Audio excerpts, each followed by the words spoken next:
Dostlar selamlar, ben Age of Tactics. Sıfırdan başlıyoruz serisinin 13. videosunda bir kez daha sizlerleyim. Bu videoya başlarken sizlere güzel bir detaydan bahsetmek istiyorum arkadaşlar. Ben bu kadar imparatorluk parasını nereden kazanıyorum? Size bunu açıklayacağım. Tabii ki de hesabın detaylarına falan da ineceğiz. Ama öncelikli olarak bunu sizlere açıklamak istedim. Şimdi arkadaşlar gördüğünüz gibi 244 bin imparatorluk paramız var şu anda. Biz bunu nasıl kazanıyoruz? Böyle basit ufak nasıl kazandığımı gösteren bir yolla sizlere anlatmaya çalışacağım. Şuraya girelim abi. Zaten en kudretli imparatorluk sürecimiz şu anda son buldu diyebilirim. Bu şurada sıralama kısmına girdiğimizde artık sınır ötesi kısmına geldiğinizde burada bir önceki günleri göremiyorsunuz.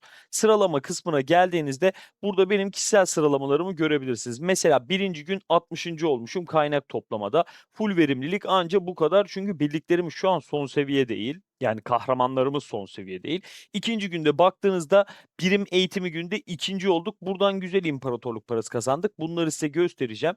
Üçüncü günde 97, dördüncü günde 14 ve beşinci günde de 25. sırayla burayı tamamladık. Totalde ise arkadaşlar 8. sıraya yerleştik. İkinci günde güzel bir etki gösterdiğimiz için 8. sırada bitirebildik. Bu hazırlık aşamasını totalde bu şekilde bitirdik. Bir de sınır ötesi kısmı var. Oraya bakacağız. Şimdi şöyle ödüller diyeyim birinci günden bakalım. Mesela birinci günde bakın buradan 3000 imparatorluk parasını ben şahsen kazanmışım. Ve de tabii ki burada ittifak sıralamamız var. 1200 de buradan kazanmışım. Baktığında 4500 4000 diyelim ya da 4000 gibi bir ortalama var. İkinci gün 15.000 kazandım. İkinci sırada bitirdiğim için. Yine 1000 de buradan geldiğini farz edelim. 16.000. Total şu an 20.000 oldu.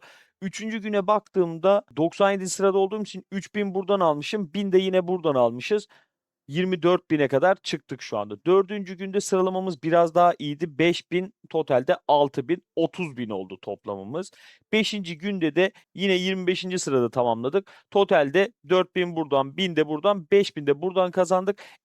Eder size 35.000 imparatorluk parası. Toplamda da 8. olduğumuz için arkadaşlar buradan 6 tane sarı kafa ve 20.000 imparatorluk madalyası aldık. Bununla beraber yine güzel bir miktar daha elde ettiğim için 55.000 imparatorluk parasına kadar çıkıyor buradan kazandığımız toplam ödül. Sınır ötesi kısmına bakıyorum. Şimdi sınır ötesi kısmında ben free to play bir hesap olarak bakın burada yaptığım sıralamayı sizlere göstereceğim. 334 milyon savaş puanı yapmışız. Bir önceki videoda 333 milyon yapmıştım sanki. Benim ortalamam bu galiba. Burada 334 milyon yapmışız. Bakın 28. sıraya yerleştik. Şöyle sıralamada bu noktadayız ve bu 28. sıra bize sınır ötesi ödüllerinden toplamda 3500 imparatorluk parası 3 de sarı kafa verecek. Yani baktığınızda toplam böyle 60 bin imparatorluk parası gibi falan buradan kurtardım. Bir önceki KVK'dan da yine böyle bir şeydi. 55 bindi diye hatırlıyorum. Bakın farkındaysanız 115 bini falan böyle topladım zaten. Bunlarla beraber size hep söylediğim bu imparatorluk şehri sıralaması yapıyorsunuz ya orada da birinci olduğunuzda 10 bin puan falan alabiliyorsunuz. Bu serinin bir videosunda vardı ama hangisinde açıklamıştım bilmiyorum. 10 bin imparatorluk parasında bu şekilde alabiliyorsunuz. Ödülleriniz de zaten etkinlikleri yerine getirdiğiniz takdirde örnek veriyorum işte Truva'dan 2000, Çapulcu'dan 4000 ya da ne bileyim aylık olarak zaten 4.000 alıyorsunuz işte şeyden dönüm noktasından gibi gibi bu şekilde imparatorluk paranızı biriktirebiliyorsunuz. Bildiğiniz gibi ben bunu Kiros'a saklıyorum. Kiros'a güzel bir giriş yapacağım abi. Şimdi ben bu süreçte şu an 3. sezonda hesap. 3. sezonda bu Musa'nın çarklarını ne yaptım? Abi bakın 60, 65 hep böyle böyle çevirdim çarkları. Bir 120 çevirdiğim bir kere oldu galiba. Kalanını hep 60-60-60 devam ettim. Şimdi hedefim Kiros'ta bu şekilde yapmak değil. Bu şekilde yaptığımızda ne noktada olduğumuza bakalım.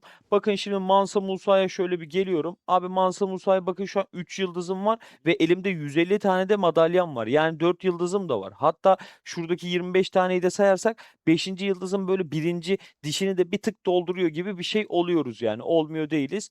Pardon ikinci dişini. Birinci diş zaten açılıyor. Yani beşinci yıldıza kadar getirmiş oluyorum. Free to play bir hesapla Mansa Musa'yı şu anda ben 5 yıldıza doğru çekmeye çok hazırım. Elimdeki madalya sayısına da şöyle bakalım abi. Şuradan geliyorum. Madalyalarımı da size göstereyim. Bakın 130 tane de madalyam var. Yani Kiros'ta bu etkiyi bir tık daha fazla gösterdiğim takdirde ben Kiros direkt 5 yıldız yapacağım abi. Tabii ki bu sırada parşömenlerimi de biriktiriyorum. Çünkü Kiros'un becerilerini fulllemek istiyorum ben. Yani dostlarım, söylemek istediğim gibi free to play bir şekilde de olmayacak gibi durmuyor. Yani gayet iyi oluyor. Bakın savaşta etki gösteriyorum. KVK'da etki gösteriyorum. Bir önceki ben bu KVK'da sıralamayı girmeyi planlıyordum yani. Fakat basanlar oldu. Oraya yetişemedik. Burada tekrar hatırlatıyorum. Lubu'yu yine free to play bir şekilde sona getirmiştik. Fakat 110 taneyi vermek istemedik. Yani versek çok iyi olur. Belki daha iyi etkiler alacağız. Doğru. Ama yani 110 tane madalyamı burada harcayıp Kiros'u biraz daha geri itmek istemiyorum. Kiros'u hemen ana birlik moduna sokmaya çalışıyorum yani.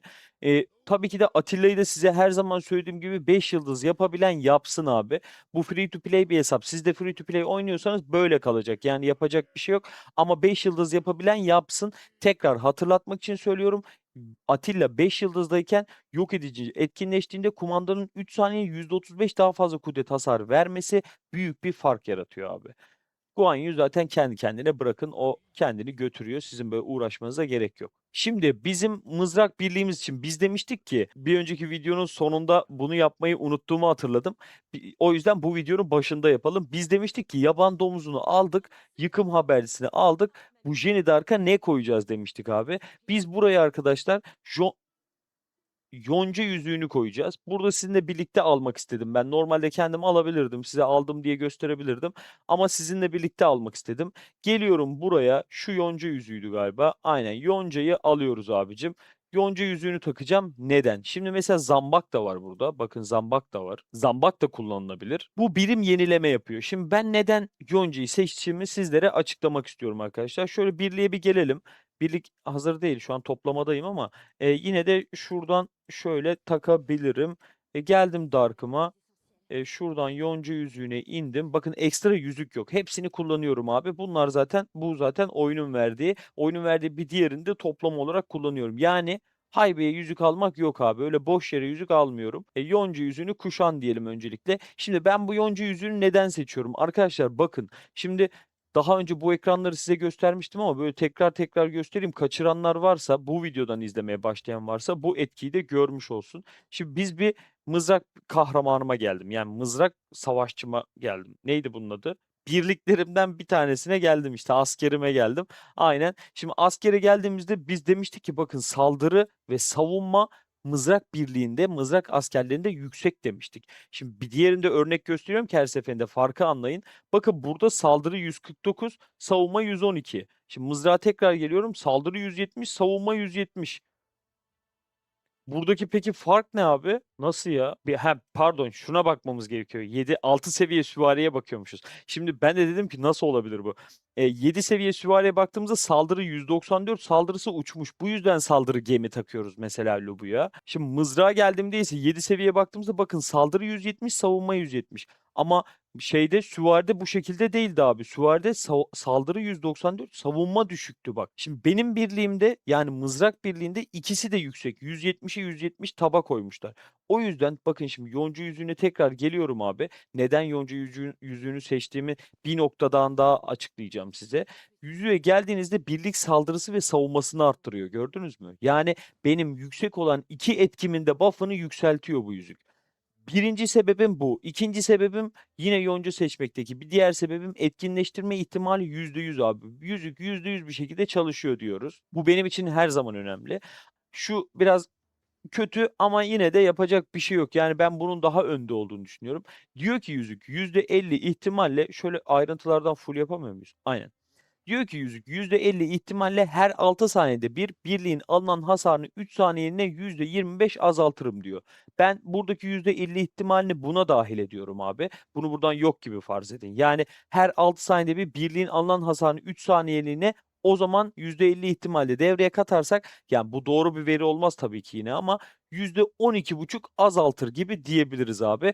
Ben bu sebeple bu yüzüğü seçiyorum abi. Yani benim için 6 saniyede bir 3 saniyeliğine %12,5 hasar azaltması gayet yeterli diyorum abi ben. Geldim yoncayı da aldım. Gözünüzün önünde de şöyle birlikte yükseltelim. Ne noktaya geldiğini görelim abicim. İlk 10 seviyede zaten bir yüzdemiz artıyordu biliyorsunuz. Şöyle geldik. Bakın 10'a yükseldi şu anda.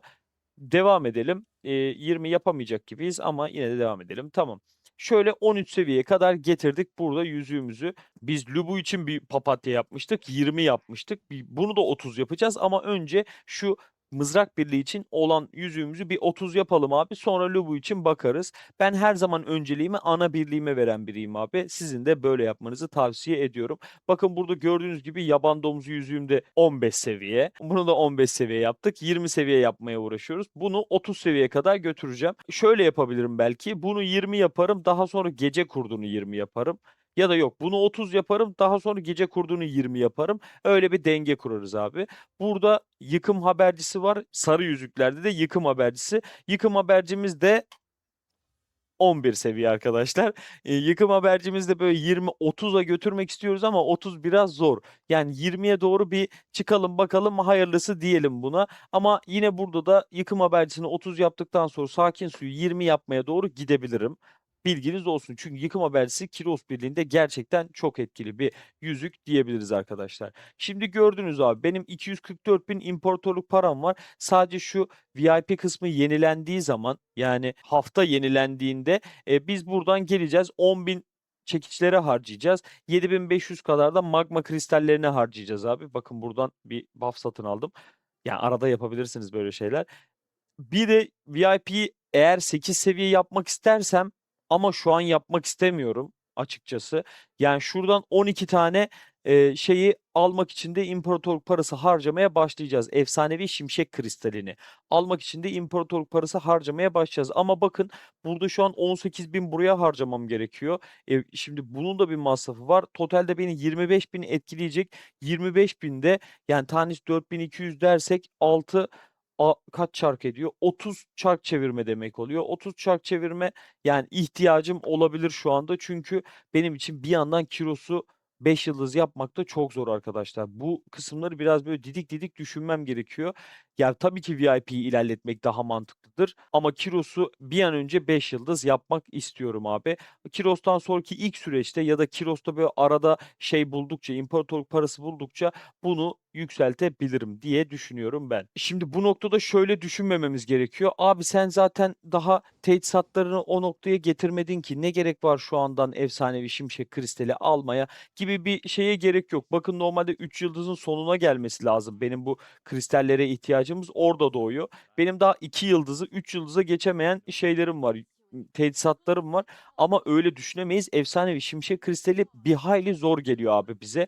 Efsanevi şimşek kristalini envanterinizde biriktirmenizde büyük fayda var abi. Bakın mesela, bakalım bizde ne kadar olduğuna bakalım şu an. Elimizde ne var? Bir gözetleyelim. Şu an bakın 280 tane yapmışız. Wow, çok büyük adet gibi duruyor ama değil abicim. Çok az adet. Hemen bitiyor bunlar. Şakır şakır bitiyor valla.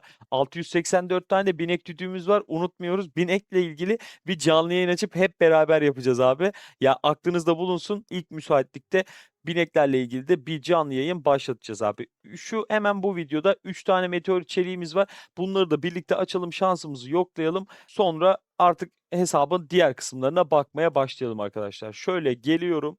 Bizde eksik olan neydi diye hatırlamak istiyorum önce. Buna şuradan değil, şuradan bakalım abi. Şuradan süsleme dedim. Geldim. İkincil vuruş elimizde vardı. Tamam. Seferberlik savunma elde etmiştik. Gölge kovalayan, gölge kovalayan. Bunlar da katmanlı zırh şeklindeydi. Bizde şu anda kaynayan kan eksik abi. Hala aynı eksiklikteyiz. Şunu bu arada parçalayabiliriz. Bunu kullanmayacak gibiyim ben. Ya yine de biraz kalsın elimizde. Bir kaynayan kan çıkarmadan bu hesap rahatlamayacak abi. Ve çıkmıyor da. Şöyle 3 tane hakkımız var ama yine birlikte deneyelim abi. Çok fazla hakkımız da yok ama bayağı biriktiremedik yani. Şöyle atla diyorum. Basıyorum. Korkutma. Çıkacak gibi hissediyorum garip bir şekilde. Dolanma. Şunu da basalım. Direniş çıkmadı abicim. Elimizde şu an 3 tane boş şeyimiz var. Bunları bir parçalayalım. 15 tane aldık. Bir tane mi eksik şu an? Aynen. Bunu alalım ya. Şuradan alalım. Bir tane bir şey olmaz abi 1000'den. Geldim tekrar. Süsleme atölyesi dedik. Yılmaz Demir dedik. 2 tane basacağım. Ve biri kaynayan kan çıkacak. Yine seferberlik verdi ya. Abi yapma ya. Ya istesem vermez. Niye veriyorsun şu an bunu bana? Bunu da bozacağım ya. Bunu da kıracağım. Elimde acaba fazla böyle %1 oranlı var diye mi vermiyor? Kaynayan kanı. Ne bileyim belki oyunun yüzdelerinde böyle bir durum vardır abi. Ya gölge kovalayan gider bu arada arkadaşlar ama kaynayan kan yapmanızda büyük fayda var. Çünkü yenileme sağlayacak ve lobunuz kritik attıkça yenileme sağlayacak. Bu yüzden elinizde olması şart bence. Şöyle basıyorum. İtibar çıktı. Şunu parçalayalım. Son şansımız şu anda. Hadi bakalım. Dolanma, dolanma abicim. Direkt gel. Kaynayan kan. Direkt gel. Bizi bekletme. Sabırsızlanıyoruz artık. Gelsin ve güzel bir etki göstermeye başlayalım istiyoruz. Yapma bize bunu. Şimdi bir de şuna bakacağım. Şurada Musa'dakini aynen sonda bırakmıştık sanırım. 2 kere basabiliyoruz. Basalım mı? Basalım. Mor yapacağız. Hadi yapalım ya. Lütfen. Evet. Süper. Tamam. Harika. Aynen. Katmanlı zırhı da mor yapmış olduk. Şöyle mor mor mor görünce mutlu oluyorum abi. Bunları umuyorum sarı sarı sarı. Daha sonra da kırmızı şekilde, mitolojik şekilde göreceğiz abi. O zaman her şey daha güzel olacak. Şu anda bu arada bu hesapta ne kadar gündür oynuyoruz ona birlikte bir bakalım. Arkadaşlar 181 gündür yani totalde 6 aydır beraberiz. Bu sürece kadar birlikte olduğumuz için gerçekten hepinize çok teşekkür ediyorum. Desteklerinizi hiç esirgemediniz, beğenilerinizi de hiç esirgemediniz. Tam da bu noktada hepinize teşekkür ediyorum. İyi ki varsınız dostlar. Şimdi videonun kalan kısmına devam edelim. Canlar şimdi şöyle bir iki ufak detaydan bahsedeceğim. Şurada Truva'ya katıldık şu an. Truva bitti. Şunları bir toplayayım. Şöyle şimdi ıssız çöl sürecindeyiz, tamam mı? Böyle bir çöl süreci yaşıyoruz. Şu an mükemmel bir karşılaşma mevcut. İşte 300. sunucu, 340, 316 ve 333. Yani bunlar kim? Ben size şöyle bir göstereyim önce. Neden mükemmel dediğimi anlayın istiyorum. Bakın 300, 340, 341 biz 5. sıradayız. Şöyle genel tabloya geldiğinizde bakın biz de buradayız. 316 da burada. Yani komple burası şöyle ilk 5 şöyle bir çatışmadayız diyebilirim. Biz de 3. sırada tamamladık da şu an geri düştük yani. Güzel bir çöl sürecindeyiz. Yani aktiflik güzel, herkes yerinde falan filan. Şimdi bu çöl süreciyle ilgili bazı değişiklikler oldu. Bununla ilgili zaten video oluşturacağım ama şimdiden burada sizlere bunu bildirmek istiyorum. Hani neler yapıyoruz, ne yapıyoruz gibisinden. Bu ıssız çöl yeni düzeninde ne olacak gibisinden. Bakın şimdi çöle girdiğinizde şurada puan kısmımız vardı. Hatırlarsınız. Şu anda ben 5,1 milyon puan yapmışım. Bakın artık kaynak toplama sınırlı, görüyor musunuz? Bugün 500 bin puan toplayabiliyorum.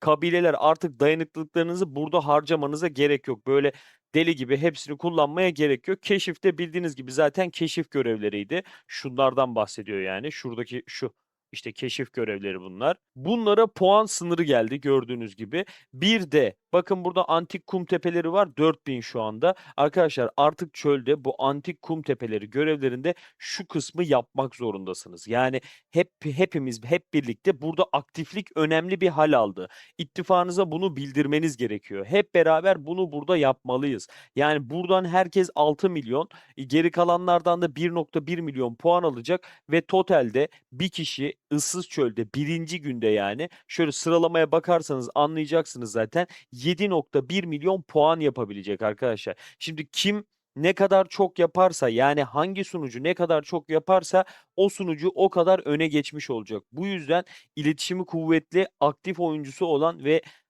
bu düzeni koruyabilen oyunculara ihtiyacınız var artık. Haberiniz olsun. Aktifliği daha değerli bir hale getirmeye çalışıyor oyun. Bakın şu an gördüğünüz gibi 300. server zaten aktifliği bir hayli yüksek bir server. 1,3 milyar puan yapmış. Bu ne demek oluyor? Şöyle ufak bir hesap yapalım istiyorum. Ya siz göremiyorsunuz ama ben şu anda bir hesap makinesi açıyorum ve sizin için de ekrana bunları ekleyeceğim. Şimdi kaç puan yapmıştı? Tekrar şöyle bir hatırlayayım. 1,3 milyar. Biz de mesela neredeyiz? 536 milyon puan yapmışız. 1,3 milyar puan yapmış bu arkadaşlar. Ben geliyorum buraya diyorum ki 1,3 milyar yazdım. Bir tane fazla mı koydum? Heh, tamam. Ve bir kişi toplamda kaç yapabiliyordu? 7,1 milyon değil mi? 5 sıfır yapacağım. 1, 2, 3 tane daha. Tamam. Eşitliyorum. Diyorum ki bak bu adamların şu anda ortalama 183 tane aktif oyuncusu var. Yani 300. server'ın 183 aktif oyuncusu şu anda 7,1 milyon puan yapmış gibi değerlendirebilirsiniz. Şimdi bize bakıyorum. Bizde ise 536 milyon bir puan var. Tamam mı? 536 milyonu geliyorum burada yine sıfırlıyorum şeyi. 536 milyon yazıyorum abi buraya ve bunu bölüyorum 7,1 milyona. Şöyle böldüm. Bizde ise 75 tane aktif oyuncu varmış. Yani ortalama olarak işte kimisi 3 M puan yapmıştır, biri 4 M puan yapmıştır. Tamamlamışlardır 7 milyona ama ortalama ya adamlar bizim 2 katımızdan fazla aktif oyuncuya sahip. Mesela 340 bizden fazla, 316 bizimle eşdeğer gibi bir durumda, noktada şu an aktiflik açısından. Ama baktığınızda bu insanlar ilk 5'e hakim insanlar ki biz aktiflikte gayet iyi olduğumuzu düşünen bir server'ız. Artık herkesi uyandırmanız lazım abi. Aktifliği bayağı ön plana atıyorlar diyebilirim yani. Şu artık geride kalıyor. Şimdi biz güçlü oyuncu arıyorduk ya da aktif oyuncu arıyorduk. Yani tabii ki de önceliğimiz güçlü oyuncudansa bence aktif oyuncu. Çünkü aktiflik burada böyle bayağı puan fark ettiriyor. Tabii ki de güçlü oyuncu da önemli. Şimdi e, şöyle olmalı gibime geliyor. Güçlü oyuncun var, aktif oyuncu sağlarsın. Daha sonra da güçlü ve aktif oyuncu sağladığında ittifana artık sen iyi bir ittifak ya da iyi bir sunucu haline gelmiş oluyorsun arkadaşlar. Şimdi size ekstra bir şeyden daha bahsetmek istiyorum. Artık bakın şurada mesela burada farklı şeyler var. Kum Denizi Kalkanı diyor. 6 gün boyunca geçerli. İşte diyor ki ittifak kalen toprağında saldırı altındayken tüm birim türlerinin saldırısı %10 artar diyor. Yani sen diyor ki kendi toprağındayken ve saldırı altındayken diyor tüm birim türleri %10 saldırı arttırır diyor. Okey, bunun gibi şeyler yazıyor burada. Bir de şurada 5 5 6 çift 0 22 30 76 73 başlıklı bir ayrıntımız daha var. Burada ise diyor ki ittifak topraklarının veya krallığına ait çorak topraklarının dışındayken barış kalkanı aktifleştirilmez. Yani diyor ki kardeşim sen eğer dışarıda kalırsan ya da aktif olmazsan ve uzak bir yerde kalırsan seni indirirler diyor. Senin kaleyi dümdüz ederler diyor. Haberin olsun, buna önlem al diyor. Kendini toprakta tutmaya çalış. Yani ya aktif bir şekilde kalabil diyor burada. Bu haritayı kaçırmamaya çalış. Çünkü senin bayrağını da indirebilirler.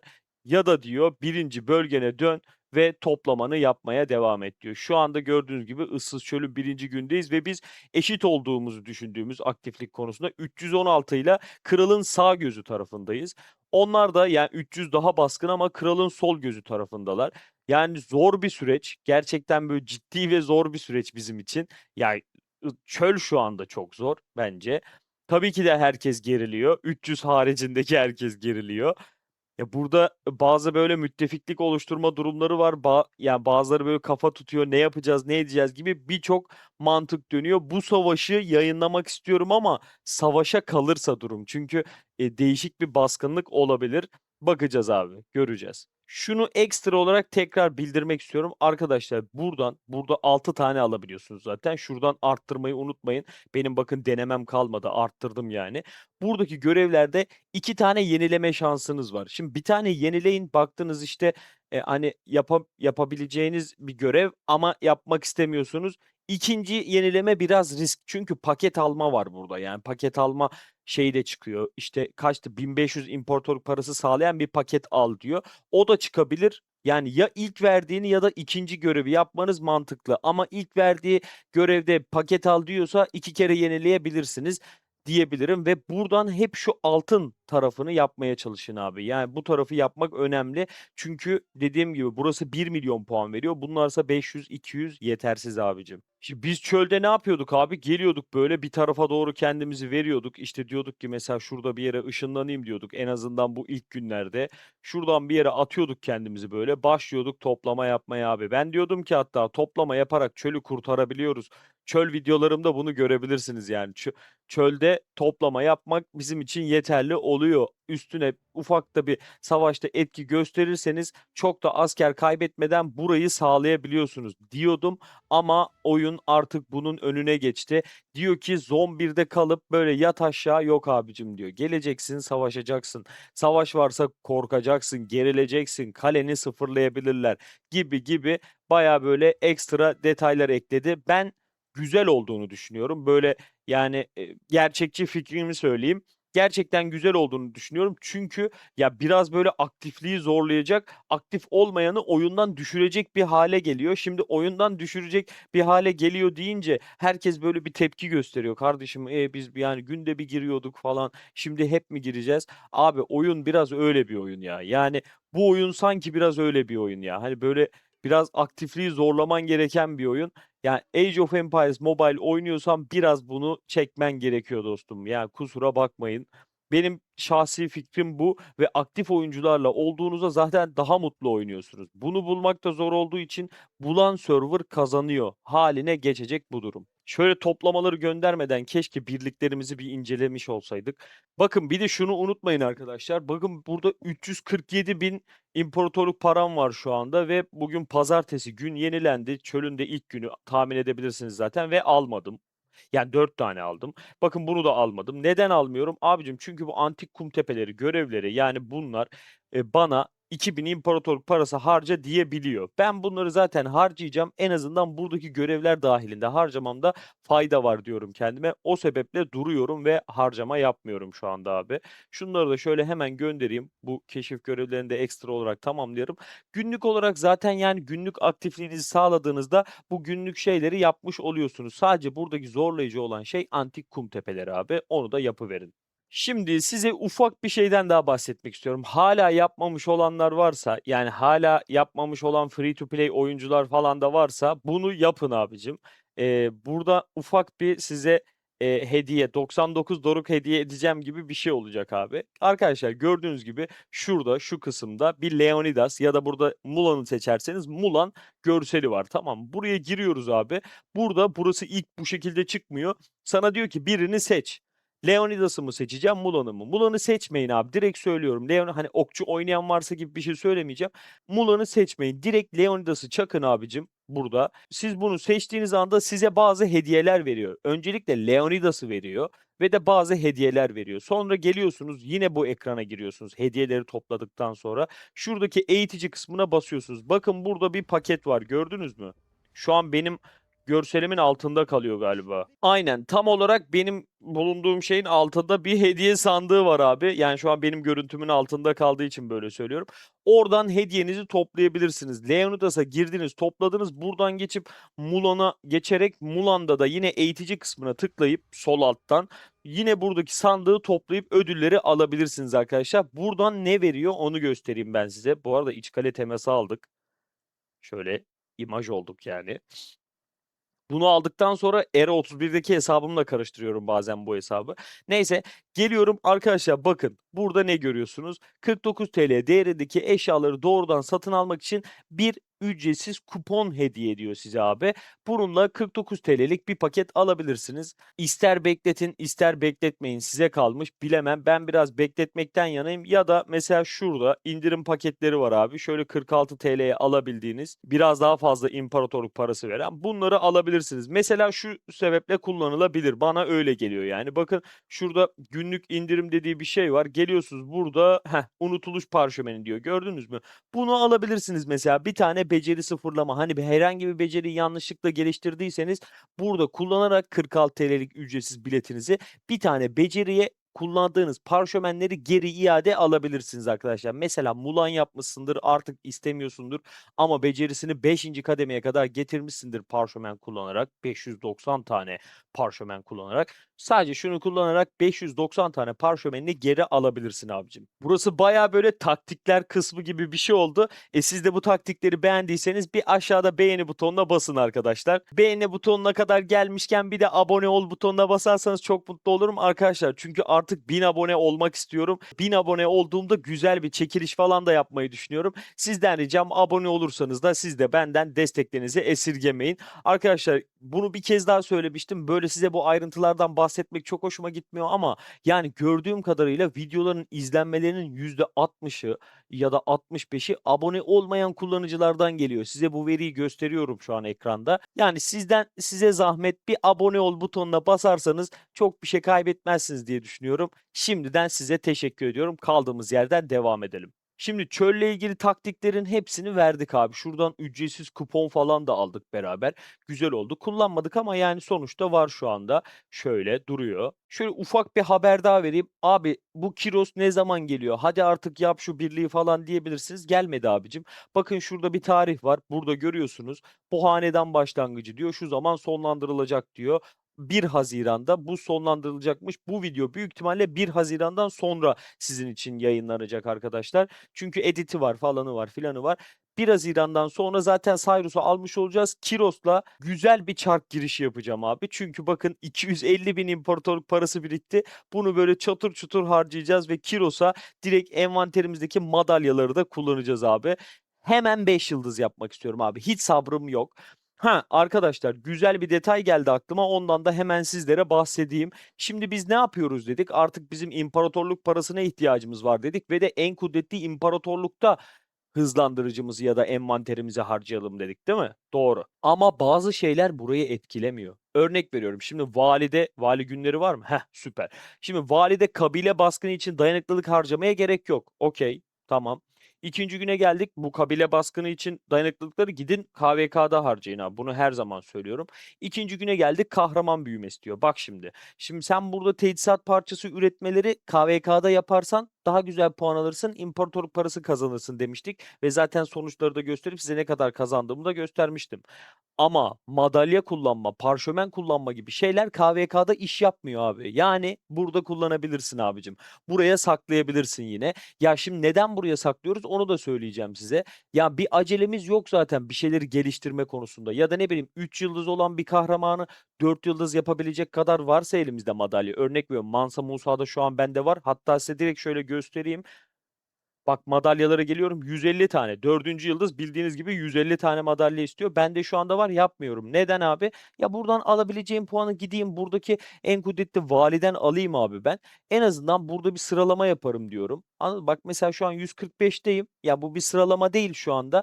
Çünkü kabile günündeyiz. 145. sırada olduğum farz edin. Ya da şöyle nereye gelelim mesela? 50'ye 60'a geldik diyelim. Şu kısımlara gelelim. Hatta şunu alamayalım. Tamam mı? Şuralara bir yere gelelim yani. Bakın burada gördüğünüz gibi 20 tane madalya alabiliyorsunuz. Neyi alacağız biz buradan abi? Neyi yapıyorsan onu alacaksın abicim. Sen biraz yatırımlı hesapsan Rani'yi, Barbarossa'yı buradan çekebilirsin. Ya da Ramses birliğin varsa Theodoran'a buradan destek olabilirsin. Guan Yu'yu yine free to play oluyorsan eğer ve Rani Durgavati, Barbarossa ile işin yoksa, Ramses birliği yapmıyorsan Guan Yu'yu buradan çekebilirsin abi. 20 tane madalya gayet iyi abicim. 50 değil de 45 ya da 35 arası yani 26 ile 45 arası bir yere gelirsen de yine bunlardan 25'er tane alıyorsun. Ya ben buralara gelemeyeceğini düşünüyorum ama buralar uygun gibi. Bak şurada 46 ile 60. sıralama arasında 20 tane alabiliyorsun. Şurası da cabası olur işte. 5 tane de buradan kahramanı açarsın. 2 kere yapsam bu sıralamayı 5 adetle kahramanlardan herhangi birini buradan herhangi birini açmış oluyorsun arkadaşım. O yüzden geliyoruz bak şimdi burada aşamalar dedik. Kahraman büyümesi günündeki görevlere tekrar geleyim şöyle. Burada madalyaları, parşömenleri falan en kudretli valide kullanabiliriz. Üçüncü gün geldik toplama. Yap abi toplamanı. Yap buradan alabildiğin puanı al yani neden olmasın. Çark çevirme. Çark çevirme yine burada puan kazanabiliyorsun. KVK'da kazanamıyorsun abicim. Geldim bir sonraki güne. Şimdi hızlandırıcı kullanmaları tabii ki de KVK'da yapmamız gerektiğini söylemiştim. İmparatorluk parası kazanmak için. Ama bakın burada çekiçlerini parçala diyor ya da işte yüzüklerini geliştir dediği kısımları en kudretli valide yapmak bizim için daha mantıklı abicim. Beşinci güne geldiğinde birim eğitimi ben mesela ne yapacağım söyleyeyim size. Şimdi işte askerleri T7 yaptım. Bu hesabımda değil diğer hesabımda öyle yapacağım ama onda da T8'i açtım şu anda. Elimde orada böyle 380 günlük eğitim hızlandırıcı var abi. Şimdi bura açısından konuşayım tamam mı? Birim eğitim gününde birimlerini eğiteceksin abi. Yani burada günlük ne yaparsın? Örnek veriyorum işte birim eğitimin 2 gün sürüyor senin. Üçüncü günde bir basarsın. Dördüncü günde hiç toplamazsın. Beşinci güne gelirsin toplarsın. Alabildiğin maksimum puanı alırsın. Hızlandırıcı harcamana gerek yok abi. Altıncı gün zaten bildiğiniz gibi inşaların teknolojilerin denk geliyorsa puan alabiliyordun. Yedinci günde hepsini yapabildiğin bu ilk günlerde bahsettiğim bunları en kudretli valide yapabiliriz. Dediğim her şeyi burada yapabilirsiniz arkadaşlar. Bunu unutmayalım, buraya dikkat edelim. Arkadaşlar bir de meteor madeni buraya böyle yani asanlar var. Ama buranın server'ınızın sıralaması için önemi var arkadaşlar. Buraya katılmayı unutmayın. Yani biraz burayı böyle takip etmeye çalışın derim arkadaşlar. Meteor madeni keyiflidir. Rehber videomuz da var. Şöyle sağ üstte ekliyorum. İzlerseniz sevinirim arkadaşlar. Canlar, tam olarak bu noktada hemen videoya bir beğeni atıyoruz ve de abone olmayı unutmuyoruz. Tabii ki bir de söylemem gereken bir şey var. Biliyorsunuz katıl kısmımız açıldı. Kanalımıza abone olma haricinde bir de katılabiliyorsunuz. Aramıza katıldan 2 kişi daha katıldı. Siyah Fırtına Askerine ve de Cihat Korkmaz'a kanalımıza katılıp bana destek oldukları için ekstra olarak teşekkürlerimi iletiyorum. Siyah Fırtına Askeri bu arada Metin 2'den geliyor. Cihat abimiz de Kraken'dir kendisi. Aramıza hoş geldiniz, ailemize hoş geldiniz diyelim. Dostlar, gördüğünüz gibi 40 milyon güce ulaştık. Biz bu 40 milyona ulaştığımızda tabii ki de oyunun bize bir geri dönüşü oldu. Şurada favorilere eklemiştim sanırım. Aynen. Gördüğünüz gibi biz 40 milyon güce ulaştığımızda bunu 20 milyonda da göstermiştim. 5000 imparatorluk parası aldık. İmparatorluk parasını sevdiğimi bilirsiniz. Şu anda elimizde de 197 bin imparatorluk paramız var. Neden seviyoruz? Abi sevmek zorundayız. Bu hesap free to play bir hesap. Bu hesap ne yapıyorsa kendi gayretiyle yapıyor. E, İmparatorluk paramız olacak ki çark çevirebileceğiz, çark çevirebileceğiz, çark çevirebileceğiz abi. İmparatorluk parasına ihtiyacımız var. Hazır imparatorluk parası demişken abi VIP 8 yaptım artık. Gördüğünüz gibi yaklaşık 10.000 imparatorluk parası falan harcayarak yaptım. Çok bir şey harcamadım yani. Yok, 7. seviyeden 8. seviyeye geçerken 10.000 kadar harcadım. 8'e neden geçmek istiyorduk? Hatırlatayım size abi. Çünkü bakın bizim burada efsanevi şimşek kristallerini almak istiyorduk biz buradan. Bu sebeple 8 yapmak istiyorduk. Geldi artık, yani gördüğünüz gibi 200 gündür VIP'miz hala 8 olamamıştı. Artık yapayım dedim bari. Bu arada arkadaşlar, birlikte geçirdiğimiz 200 gün olacak. Bu hesabı sadece sizin için açmıştım. Bunları da unutmadan beğenmeyi unutmayın yani. VIP mağazasına da tekrar böyle girmişken ufak bir değineyim arkadaşlar. Ben buradan sadece çekiç, magma kristali ve de efsanevi şimşek kristallerini alıyorum. Olur da gerekirse hani bu şeylerden, savaş bonuslarından da bazen alıyorum. Almıyor değilim, haberiniz olsun. Şimdi arkadaşlar, uzun zamandır beklediğimiz o an geldi. Bakın burada ne var? Kiros çarkta şu anda. Yani çarkı şu an ben çevirebiliyorum. Kiros'la birlikte Belisarius, Lagertha ve Timur da geldi. Timur'u almayacağımı söylemiştim zaten. Sadece Kiros'a yükleneceğim abi. Ama öncesinde, çarktan önce yapmamız gereken başka şeyler var. Çark'la beraber bir de kahraman sıfırlama geldi. Evet, aynen öyle. Şöyle kahraman sıfırlamamız da geldi. Ben buradan Jenny Dark'ı sıfırlamayı düşünüyorum ki TP'leri kullanayım. Nerede kullanacağım bu TP'leri? Diğer kahramanlarımda, yani toplama birliklerimde kullanmaya çalışacağım. Benim şu anda Kiros'u 125, hatta 130-140 seviye yapacak kadar TP'm var. TP kitabım var ama yine de bunlara ihtiyacım olduğu için Jenny Dark'ı bir sıfırlayacağım. Ya olmadı geri alırım. Zaten bu strateji kısmı için de Jenny Dark'a ihtiyacım olacak arkadaşlar. Şöyle beraber sıfırlayalım. Direkt götürelim. Aynen. Jenny'yi sıfırladık. Tamam. Bir de yapmamız gereken bir şey daha var abicim. Bu mızrak birliği konusunda ne kadar ciddi olduğumu sizlere de çok güzel bir şekilde aktaracak. Arkadaşlar, bir de gördüğünüz gibi şimdi şöyle önce şurayı göstereyim size. Buradan geldiğinizde yüzüklerimize baktığınızda bakın. Bunu ben, evet, Kiros birliğinde kullanacağım. Mızraklı birliğimde. Sakin suyu da öyle. Evet, şu an Guan Yu'da ama alacağız bunu birazdan. Yaban domuzu da öyle. Fakat bu aşağıdakileri ben mızrak birliğinde kullanmayacağım. Arkadaşlar, ben free to play bir hesabım. O yüzden benim bir birliğim olmalı. Yani iki birlikle ilerleyebilmem, inanın, imkansız. Ne yaparsanız yapın geri kalırsınız yani. Tek birliğe düşürmem lazım. Bu sebeple burada bir şey yapacağız şimdi. Yani yakın zamanda bildiğin üzere videosunu da çekmiştim. Şöyle sağ üstü de koyarım.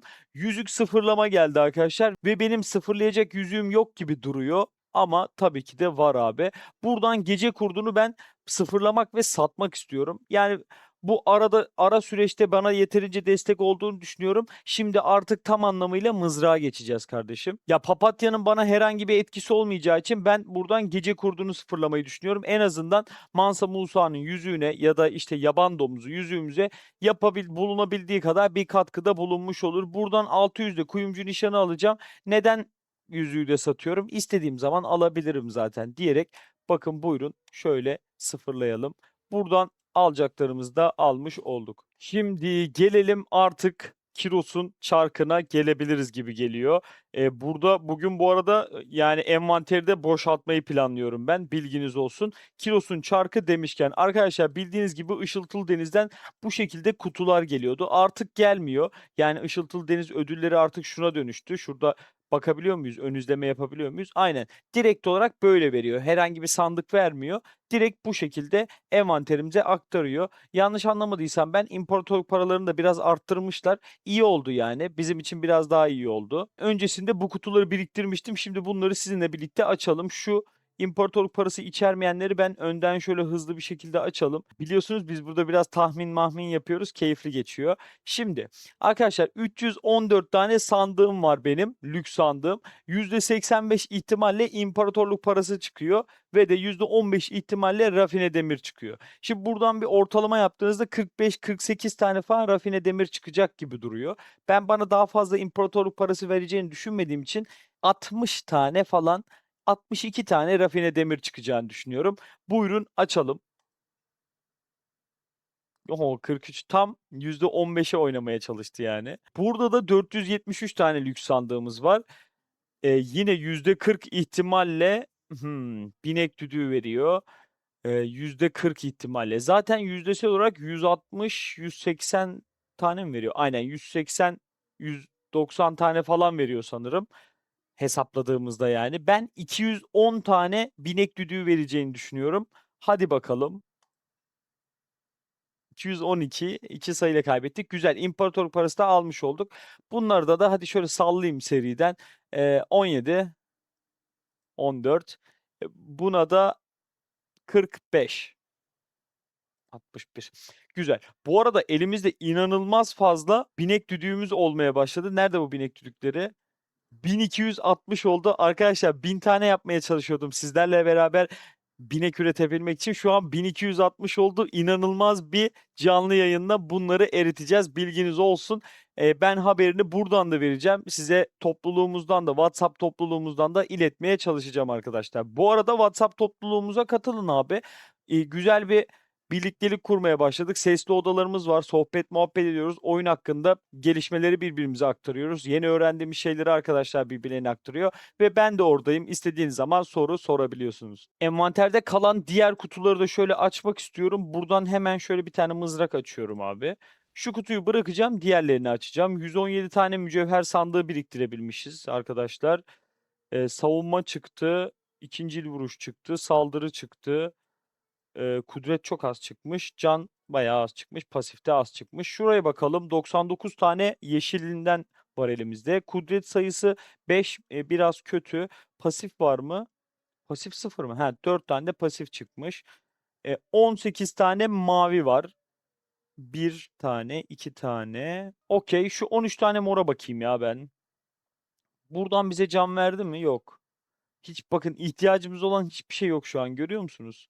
Çünkü bu ya ben burada bir algoritma olduğunu düşünüyorum abi. Ben şimdi bu isteğe bağlı kutulardan benim ihtiyacım olanları alıyorum ya hep. O yüzden bana onları vermeyip bu şekilde diğerlerini veriyor gibi diye düşünüyorum ben. Bakın can yok, kudret yok, pasif yok. En çok bunları almışımdır ben. Şurada silah malzemelerimiz var. Bunları da hemen şöyle açıyorum abi. Bunlara çok gerek yok.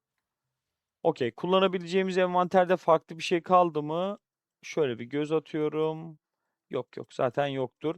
Sadece şurada 46 TL'lik bir kuponumuz var. Bunu da birlikte kullanalım istiyorum. Çünkü bu ara güzel paketler falan var abi. Bildiğiniz gibi bir etkinlik sürecindeyiz. Burada canavarları yok et falan. Ve buranın bir de mağazası var. Şuralarda kullanabiliyor muyum? Yetersizdir diye düşünüyorum. Şöyle 299. Ha gerçi biz direkt şeyi kullanacağız. Bu 149'a bakarız. Belki onu da kullanırız. Tüketim iadesi kısmı var. Burayı da bu arada tüketim iadesi kısımlarına dikkat edin arkadaşlar. Bakın burayı kesinlikle doldurun. 36 bin dakikalık kullanıyorsunuz ve size geri 36 bin dakikalıkta hediye ediyor. Yani 25 gün inşa, 25 gün araştırma, 25 günde eğitim hızlandırıcınızı size kullandırıyor ve de etkinlik sonunda da geri veriyor. Haberiniz olsun. Şimdi şöyle hemen mağazaya giriyorum. Burada yeni gelen şurada ödüllerimiz vardı. Şu paketlerden bir dakika şuraya bakıyorum. 2,5 gün 1,5 günlük şey var. Burada bir günlük var ama kaliteli altın var ve 49 TL. Bunu da alabilirim bu arada. 3 tane çekiç vermiş. Hızlandırıcı da vardı. Aslında direkt onu alabilir gibiyiz ya. Aynen şuna da bakayım da. Buraya zaten yetmiyor. Şunu alıyorum. Evet. Bunu şöyle alıyorum. Bakın ha yok. Pardon. Kupon ile aynen kupon ile şöyle beleşe alıyoruz abi. Kuponu nasıl aldığımı göstermiştim diye hatırlıyorum. Güzel. VIP'mize de destek olmuş oldu. Şu 149'u da harcayayım bari ya. O da artık kalmasın elimizde. Şöyle yapıyorum abi. Şurada paket. Burayı yapacağım. İndirim paketleri kısmından şöyle 46 TL'lik paketlerden alacağım abi. Ki 2500 importörlük parası istiyorum ben burada. Burada da şöyle bir şey yapmayı düşünüyorum arkadaşlar. Ya ham demire veririm gibime geliyor. Rafine demire vermem. Ya ham demire veririm gibi geliyor. Ya da şu unutuluş parşömeni. Yani herhangi bir hatamızı telafi etmek açısından iyi olur mu diyorum ama yani hata yapmam herhalde diye düşünerekten orayı es geçiyorum. Ham demir mi alsam içgörüme ham demir alayım ya. Bunu da şöyle kullanalım. Aynen. Buradaki doruk parasını neden hesaba aldığımı sizlere daha önce söylemiştim arkadaşlar. Eğer geçmiş bölümleri izlerseniz görebilirsiniz. Şimdi tüm imparatorluk paramızı artık topladığımıza göre Kiros'un çarkına gelebiliriz. Arkadaşlar videonun içeriğine çarkı dahil etmeyeceğim. Çarkı ayrı bir video olarak zaten paylaşmış olacağım. Oradan böyle sonuçlarımızı falan görebilirsiniz. Yani neler yaptık, neler ettik detaylarını görebilirsiniz. Çark sürecimiz eğlenceli geçiyor bilirsiniz. İzlemenizi tavsiye ederim. Ben şimdi çarklar bittikten sonra sizlerle sonuçları yorumlamak için sürece devam edeceğim. Canlar ilk çarkımızı çevirdik. Gördüğünüz gibi imparatorluk paramız 57 bine kadar düştü ve 200 çevirmede 140 tane Kiros madalyası elde ettik. Bu ne demek oluyor? %70 oranla çarkı sonuçlandırdık abi. Müthiş bir sonuç. Gelin şimdi beraber birlikte şöyle Kiros abimizi artık açalım ve Kiros artık bizlerle arkadaşlar.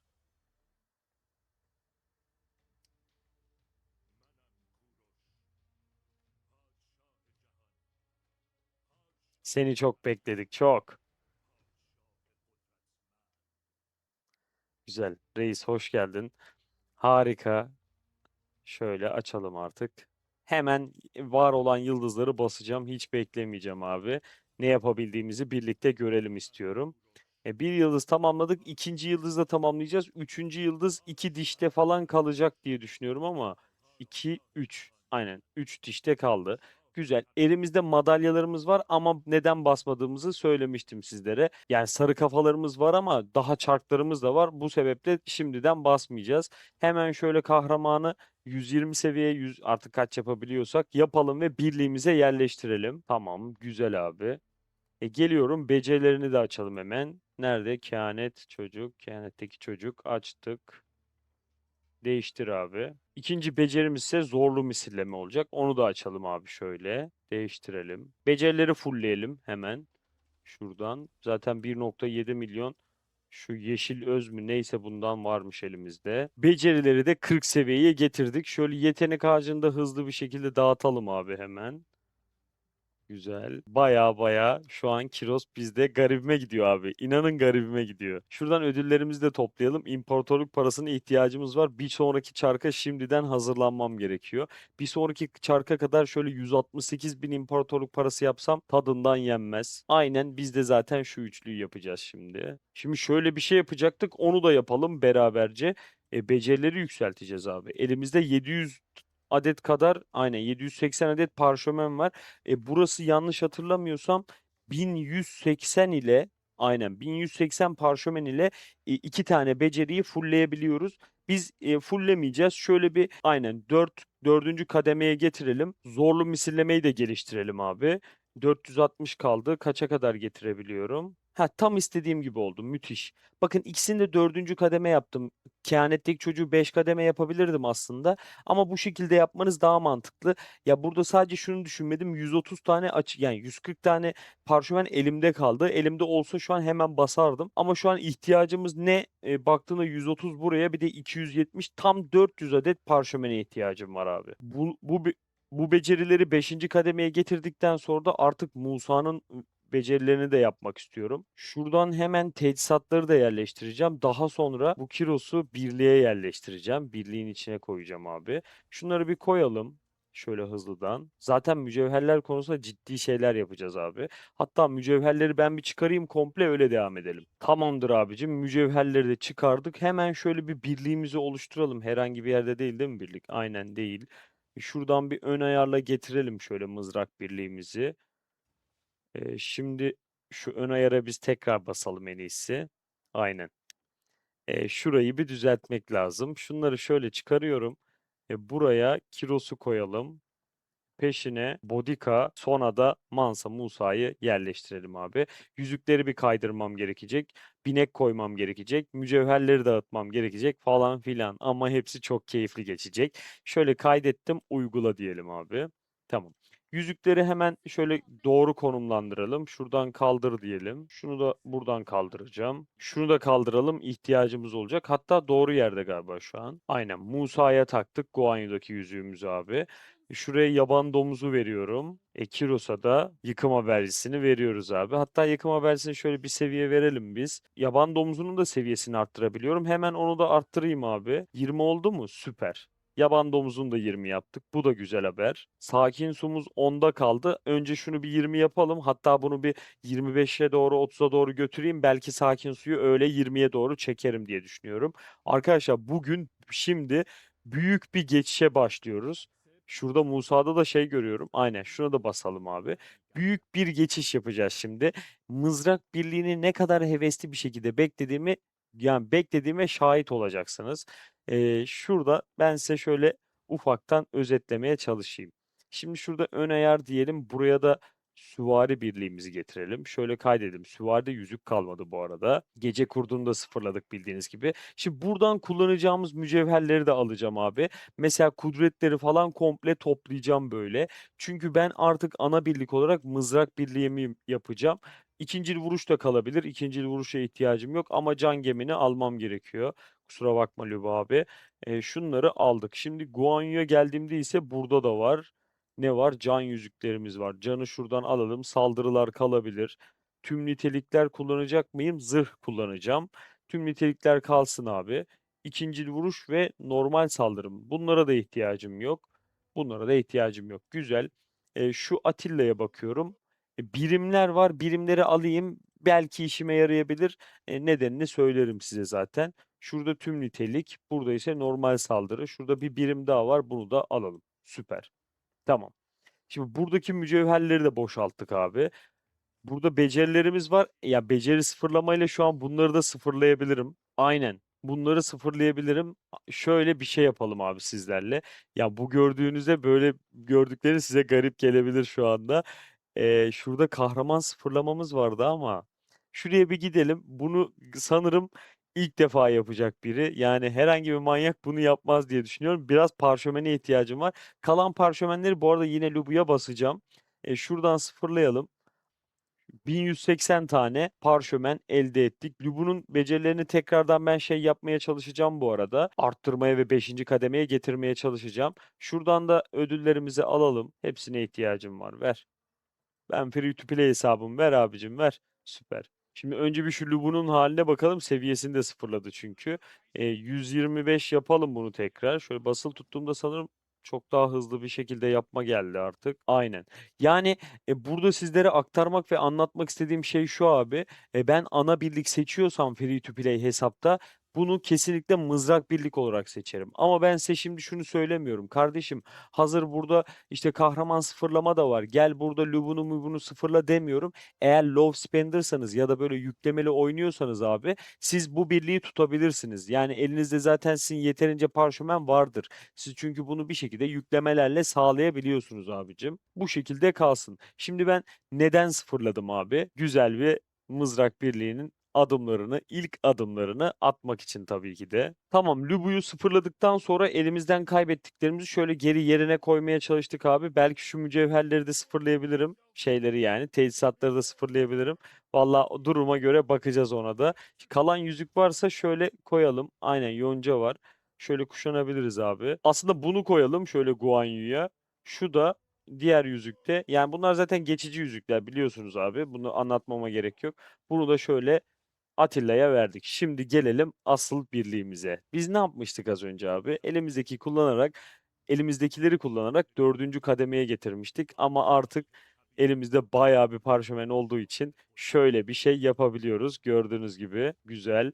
Şimdi tabii ki bunlara yaptık, buraya yapmasak olmaz diyeceğiz. Aynen şu altın yolculuğu da bir güzel bir 5 kademe yapalım istiyorum. Etkiler müthiş şekilde artıyor şu an. Harika. Şimdi kalanları ben Lubu'ya kullanacağım tabii ki. Geleceğim burada işte Lubu'nun becerilerini nasıl dağıtacağım? Bakın bu önemli. Ne kadar var? 190. Şöyle 2 tane bastım mesela. Çıkıyorum abi. Şuna da 2 tane basacağım. Çünkü yani daha iyi yüzdeler alıyor. Siz de böyle yapın. Az önce de böyle yapmıştım zaten. Bunları da beşlemeye çalışacağım. Yani şu anki aslında 400-670 tane parşömene ihtiyacım var bunları fullleyebilmek için. Yok pardon daha fazla. Şu an yani şu anki tüm ihtiyacı bunlar için harcayacağım diyebilirim. Çünkü Bodika'nın becerilerini herhangi bir şekilde geliştirmeyi düşünmüyorum ben. Ya belki böyle elimde çok fazla olursa bunları da böyle birer birer verebilirim diye düşünüyorum. Ama şimdi onun yeri değil abi. Şurada teçhizatlarımızı görüyorum. 40 seviye teçhizatlarımız var. Var mı? Aynen var. Şu teçhizatları da bir 60'a çekelim abi. En azından 60'ta kalsın. Üçüncü kutular açılsın çünkü. Buralara mücevher yerleştireceğiz abi. Hele ki bilek yani bilekte kudret koyduğumuz için bilek de gayet önemli. Ya en son bunu yapıyoruz. 2-1 yıldız düzeni yapmıştık ya 2-1-2-2 diye. Ya bu düzende en son bilek yapılmış oluyor ama buna da kudret mücevheri konduğu için önemli. Bunu da şöyle 60'a çekiyorum. Başka 60 olmayan var mı? Burada yok. Şurada görüyorum. Burayı da hemen yapalım abi. 53'te kaldı. 60 yapamadık. Şimdi bir geleceğim. Şunların hep açık mı üçüncü yıldızın başı? Tamam burada. Burada okey. Şunu açabiliriz. Şöyle. Burada var mı? 6 tane, 4 tane takas varmış. Diğerlerine bakalım. Kasklarda da varsa öyle bir şey. Burada yok. Şuna bir bakayım abi hemen. Yok burası da sıfırmış. Tamam. Bak burası da bekliyor. Oh bayağı işimiz var. Şimdi sizlerle birlikte Kiros Birliği'nin mücevherlerini dağıtmaya başlayalım. Önce ben neleri nereye koyacağımı göstereceğim. Daha sonra abi bunları geliştirecek miyiz, geliştiremeyecek miyiz falan onlara bakalım. Şimdi canlarla başlayacağım tabii ki. Ben kafalara komple can koymaktan yanayım. Şöyle ayakkabının başına da can koyalım. Ama bakın ben free to play bir hesap olduğum için şunu unutmayın abi. Ya ben mücevherleri efsanevi ya da mitolojik seviyesine çıkarmakta zorlanıyorum. Bunu unutmadan izleyin abi. Siz eğer böyle low spender ya da yüklemeli oyuncuysanız bunların şu anda böyle mitolojik hedefiniz olsun. Mitolojik 1-2'ye bakarız. Bilekte tabii ki kudret kullanacağız abi. Hemen şöyle işliyorum. Kudretlerimizi de yerleştirelim. Ayakkabının ortasına da hemen kudret koyuyorum. Zırhta da pasif beceri koyacağız haliyle. Şöyle bir tane efsanevi şekilde var. Şurada da 3 tane daha görüyorum. Şöyle yerleştirdim. Bir tane de şuraya koyacağım. Nerede o? Burada. Tamam. Gördüğünüz gibi Kiros'ta düzen bu şekilde. Kafaya can koyuyorsunuz. Bileğe kudret, zırha da pasif yerleştiriyorsunuz abi. Burada bir yandan Bodika'ya da geliyorum. Şimdi ben Bodika'da da buraya can koymak istiyorum. Hatta Mansa Musa'da da can koymak istiyorum ama elimde o kadar yok. Abi yok olduğu durumlarda ne koyabiliriz derseniz eğer buraya şimdi ben şu savunmaları yerleştireceğim abi. Şöyle savunmalarla başlayalım. Güzel savunmaları da bu arada efsanevi yapmışız. Güzel olmuş. Şuraya da bir tane savunma atayım. Tamam. Bodyguard'a buraya yine kudret koymamız gerekiyor arkadaşlar. Kudret olmadığı takdirde şu tüm nitelikleri de kullanabilirsiniz. Ama önceliğiniz kudret olsun. Böyle farklı bir şey seçmek için gayret etmeyin yani. Kudretleri şöyle bir yerleştirelim biz. Şuraya da bir tane koyayım. Şimdi bak ne dedim size? Bodyguard'a buraya kudret koymanız gerekiyor dedim değil mi? Ama arkadaşlar farkındaysanız ben şimdi bir yıldız olan ve becerilerini çok yükseltmediğim bir kahramanda kudretlerimi harcayacağım ama bunları Kiros'ta harcamaktan yanayım. O yüzden bunları kaldıracağım. Size doğrusunu gösteriyorum. Yani kudret kullanmamız gerekiyor.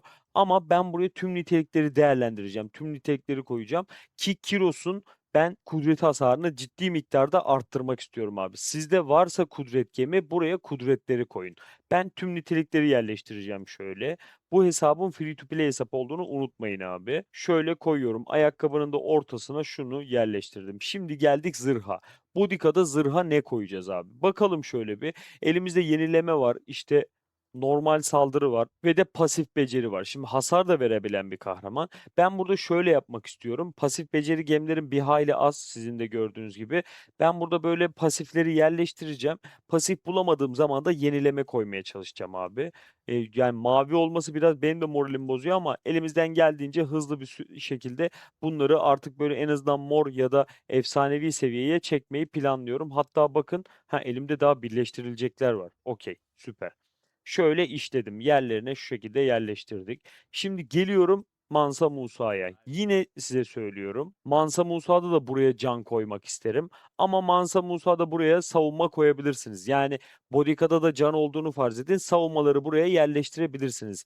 İki kahramana can, bir kahramana savunma yapabilirsiniz. Üç kahramana can koyarsanız çok iyi olur. Ama yetişemeye de bilirsiniz. Aksi halde hiç yetişemiyorsunuz. Free to play hesapsınız. Buraya abi kapasite yerleştirebilirsiniz. Bilginiz olsun. Ben kapasiteleri burada bu noktada bu şekilde değerlendireceğim ne yazık ki. Maksimum bir birlik için neler yerleştirilmesi gerektiğini sizlere aktardığım güzel bir seri başlatıyorum bu arada. Bu arada haberiniz olsun abi. Tüm sezonlar tier list. Başlıklı bir tane oynatma listem var. İlk videosuydu o. Devamı gelecek ve inanılmaz bir şekilde piyasaya gireceğiz. Haberiniz olsun. Sezon 1'den sezon 7'ye kadar tüm mızrak birliklerini anlatarak başlayacağım abi. Şöyle ortalığı bir kasıp kavuralım. Şimdi Mansa Musa'da ise bileğe abi zırh koyabilirsiniz. Çünkü azim becerisi zırhla da tetikleniyor. Bunu böyle yerleştirebilirsiniz. Yine söylüyorum, kudret koyabiliyorsanız kudreti kesinlikle koyabilirsiniz. Daha faydalı ve daha mantıklı olacaktır. Ama böyle ortalama bir şeyler oluşturalım ki çok daha rahat bir şekilde mücevherleri yükseltebilelim fikrini savunuyorum ben abi. Tabii ki de Mansa Musa'da zırha yenileme yerleştireceğiz. Kesinlikle böyle uçarı kaçarı yok. Yenilemeleri şöyle koyuyorum. Yenileme miktarımız da gayet iyiymiş bu arada. Aynen. Şimdi mücevherlerimizi yerleştirdik. Tabii ki de nereden başlayacağım ben? Bu mücevherleri yüksek seviye çıkarma konusunda Kiros'tan başlayacağım. Hızlı birleştir diyor ve şunları kullanıp sana bir tane efsanevi vereceğim diyor. Bir tanesini yaptık. Bir tanesini daha yapacak gibiyiz. Aynen. 2 taneyi şöyle efsanevi yapabildik. Burada kudretlere bakıyorum. Kudretlerde de yine bir tanesini sağladık. İkinciyi de sağlayacağız. Güzel. 2 tane daha kudretimiz oldu şu anda. Pasiflere baktığımda yapılabilecek herhangi bir şey ekstra yok gibi görünüyor. Burada da yok. Tamam. Kiros'ta şimdi yapacaklarımız bu kadardı abi. Bodika'ya bakıyorum. Şurada bir uyarı var. Aynen. Canı savunmayı arttırabiliyorsun diyor. Şöyle bir tane daha efsanevi savunma yapalım. Burayı tamamladık. Efsanevi modu açtık abi. Şurada tüm nitelikler görüyorum. Tüm nitelikleri şöyle efsaneviye çektik. Bir tane çekebiliyoruz sanırım. Pasif var yine. Mor bir tane pasif çıktı. Güzel. Güzel güzel. Bu kısma bakalım. Bu kısımda da şurada bir pasif görüyorum. Şunu birleştiremedik mi? Tüh. Ne diyor bu? Yeşil var diyor. Onu koy diyor. Tamam. Şöyle yapalım. Bodika'yı da hallettik. Mansa Musa'nın da şöyle bakıyorum kapasite diyor. Bir tane diyor sana efsanevi veririm diyor. Ver. Bir tane daha veririm diyor. Onu da ver abicim. Bir tane daha versene ya. Yok mu? Yok gibi ama varlaştırabiliriz. Şöyle yapabiliriz abi. Şunu şuradan çıkaralım. Şuraya gelelim. Şunu hızlı birleştirle efsanevi yapıp ayakkabıya da şöyle, yani hedef olsun bu bizim için. Bir tane mavi atalım abi. Zırhlara geliyorum. Şimdi bir tane zırh kullanacağımızı unutmadan yapalım. Bakın burada bu arada efsanevi zırh varmış. Şunu işleyelim hemen. Şunu da böyle bence efsanevi yapalım. Aynen yapalım abi. Bir sonraki kutuyu hızlı bir şekilde açarız zaten 60 seviye yapıp. O zaman da gelir şunu yerleştiririz. Mis gibi devam eder. Yenilemelere bakıyorum. Bir tane şöyle mor var. Bunu da efsanevi yapabiliyorum. Diğerinde yapabilecek miyim? Yok. Diğerine yetersiz. Mücevherlerimizi de bu şekilde yerleştirmiş olduk abi. Vallahi çok iyi. Birliği bu halde görmek, 7 milyon birlik gücüne ulaştığımızı görmek beni mutlu ediyor. Şöyle bir kaydedelim abi. Bir de envanterime bakacağım sandık falan var mı diye. Aynen. Şurada bir tane pasif çıktı bu arada. Güzel. Şurada da bir tane seçim yapabildiğim sandığım var. Buradan da tabii ki pasifi seçeceğim. Çünkü elimde bayağı az vardı ve bir hedef koymuştuk abi. O hedefi hemen hallettik moduna geçelim biz. Burada şimdi bakacağımız sadece şurası var. 28 diyor. 2 gün kaldı. Buradan alacağız. Tamam. Şöyle 1040 tane kuyumcu nişanı görüyorum abi. Bu kuyumcu nişanlarıyla tabii ki de geleceğim ve kaliteli altın alacağım. Şöyle 40 tane daha almışken yüzüğümüzü de 18 seviyeye çıkarabiliriz gibime geliyor. Bakıyorum. Yükseltebiliyor muyum? Aynen. Şöyle yükseltelim. Bir seviye daha verdik. 20'ye çok hızlı ulaşıyoruz bu arada. Gerçekten iyi gidiyoruz abi. Ha, binek vardı abi. Binekleri halledelim. Şimdi biz buraya bir tane binek saklamıştık diye hatırlıyorum. Şöyle cesaret özellikli bir binek lazım bize. Şuradan bakıyorum, cesareti şurada gördüm. Bir tane binek de aynen şu. Bunu zaten kullanıyorduk. Bunu şöyle bir binelim, süslemeleri daha doğru bir şekilde dağıtırız abi. Süslemelere de bakalım hızlıca. Bu ikinci vuruş mu? Aynen. Bunu buradan bir çıkaralım. Binekten kaldır. Şunu da çıkaralım abi. Katmanlı zırh yapmıştık. Şuradaki bineğe gelelim. Şu ikincil vuruşu kuşanalım abicim. Bodika'ya da gelelim. Katmanlı zırhımızı. Nerede o? Şurada. Şöyle kuşanalım. Burada da tekrar hatırlatayım. Şeyde de Mansa Musa'da da bu arada yine katmanlı zırhımız var. Buralara içgörü ve de direniş de koyabilirsiniz. Bir tanesinin içgörü olması güzel olabilir ama ben katmanlı zırhtan yanayım abi. İçgörü biraz daha böyle Ramseslerden dayak yememek için kullanılıyor. Bilginiz olsun. Şöyle süslemelerle ilgili madem girdik konuya, son durumumuza da bir bakalım abi. Ne haldeyiz, ne yapabiliyoruz? Bir gözlemleyelim. Şurada da bayağı bir ödül geldi bu hanedan mağazasından. Şöyle bir toplayalım bakalım ne verecek. İmparatorluk parası harcamalar falan güzel. Hızlandırıcılar harika. Şurada mağazaya da bir bakacağım. Varsa bir şey çekelim bari abicim ya. Şu an etkileyecek bir şey çıkmaz diye düşünüyorum ama yok, daha var. Aynen, bir tane kalmış. Ha, burada gerçi daha şeylerim var benim. Altın anahtarlarım var alınacak. Hepsini alabiliyorum. Şöyle alayım bari. Abi artık bu kişiselleştirme ekranında şöyle bir şey yapabiliriz. Vali görünümü deyip Kiros'u şöyle kuşanabiliriz abi. Güzel. Harika. Avatarımız da her zaman Atilla kalsın abi. Süslemelere bakacaktık. Şöyle geçelim, atölyeye gelelim. Şimdi bizim üretme konusunda herhangi bir zaten eksiğimiz yok. Katmanlı zırhları koyduk böyle. Burada da bir tane ikincili vuruşumuz var. Bunların seviyelerini arttırmak istiyorduk biz. Şöyle özel etkilere geldiğimde daha başında olduğunu görüyorum üçünün de. Seviyelerde ise saldırı süslememizi 30 seviyeye çıkardık. Şöyle bir güçlendir diyelim bakalım, var mı elimizde? 2300 tane var. Yani 40'ı tamamladığım süslemeyi artık buradan altına doğru devam ettirmeye çalışacağım. Çünkü burası biraz böyle ihtimalli bir yer abi. İhtimalen ben burada ham demir kaybetmek istemiyorum. Verimlilik alabilmem için bu tarafa harcamaya çalışıyorum. O sebeple şöyle elimdekileri basacağım. Kaça geldiğimize bakalım. 36. seviyeye kadar geldik. Bakın burada gördüğünüz gibi beni %0.2, 0.2 artışlarla can bonusu sağlıyor bana. Bunlar önemli. Peki şurada aynen şuradaki bodikaları da çevirelim de bari. Bodikamız bir yıldız olsun. Yani bir onlu çıkarsa diyelim şöyle. Hadi bir tane ver ya. Bir tane derken bir tane onlu demek istedim abicim. Bodika'nın durumuna bir bakalım. Ya olmadı, bir yıldıza biz basalım. Çünkü bu böyle olmayacak. 7 tane daha ihtiyacı var daha. Yani çark sürecinde belki gelir diye şimdilik böyle basmayacağım. Şimdi bir tane onlu monlu çıkar. Kalsın bunda bir, yani bir yıldız yapalım ki şuradaki süratli misilleme karşı saldırı hasarının oranından %25 daha fazla bir hasar alalım istiyorum. O yüzden bir yıldıza zorlayacağım ama arttırmayacağım, haberiniz olsun. Şimdi size böyle güzel bir detaydan bahsedeceğim. Arkadaşlar bu gibi detayları kaçırmayın. Kaçırmamanız lazım yani. Özellikle benim gibi böyle az yatırımlı ya da free to play hesapsanız bu çok önemli abi. Şimdi burada böyle bir etkinlik geldi bildiğiniz üzere. Şurada da tüketim iadesi diye bir kısım var abi. Bakın bu tüketim iadesi çok önemli. Ben şu kısmı tamamladım. Şuradaki araştırma kısmını tamamladım. Sizlerle de diğer kısımları tamamlayacağım. Gördüğünüz gibi şurada bir elde edilen ödüller kısmı var. Şimdi burada ödüller şu şekilde abi. Siz buradaki her 60 dakikalık inşa hızlandırıcısı tüketiminde bu aşağıdaki bir taneyi elde ediyorsunuz. Yani bakın zaten 60 dakikaya 60 dakika iade ediyor. Maksimum sınırınızda 36.000 dakika. 36.000 dakikada zaten 600 adet 60 dakika demek. Yani biz burada aslında 25 günlük bir hızlandırıcı kullanacağız. Hem inşaada hem eğitimde hem de araştırmada. Etkinlik bittikten sonra şurada da söylediği gibi tüm ödüller etkinlik sona erdikten sonra oyun içi posta yoluyla dağıtılır. Bunlar bildiğiniz 25 günlük bedava hızlandırıcılar. Buradan 75 günlük hızlandırıcı kazanacağız abi. Şimdi bunları kullanmak için ben şöyle yapıyorum. Sizler de bence böyle yapmalısınız arkadaşlar. Ben örnek veriyorum. Geliyorum işte İmparatorluk şehri buff'ına. Buradan bir eğitim buff'ı alacağım. Şöyle yetkilere giriyorum. Umuyorum boştadır. İnşa dolu şu anda. Eğitim boş. Şöyle eğitimle başlayalım. Şurayı alıyorum. Yani burayı hemen alıp hemen yapmam gerekiyor. Çünkü 3 dakikalık bir süresi kalmış gibi. Bakıyorum aynen 3 dakika falan kaldı. Biz burayı 25 günü zaten ben 3 dakika değil 1 dakikada bile harcarım yani bana o vakti verirlerse. Mızrak birliğine geliyorum eğit diyorum abi. Şimdi buradan hızlıca artık %10 bonusumuzu da aldığımıza göre harcayabiliriz. Her bir basımı 2 gün gibi düşüneceğim. Daha sonra kalana bakacağım. Toplamda 4 gün diyorum. 6 oldu. Bu şekilde 10 oldu şu anda. Şöyle 12.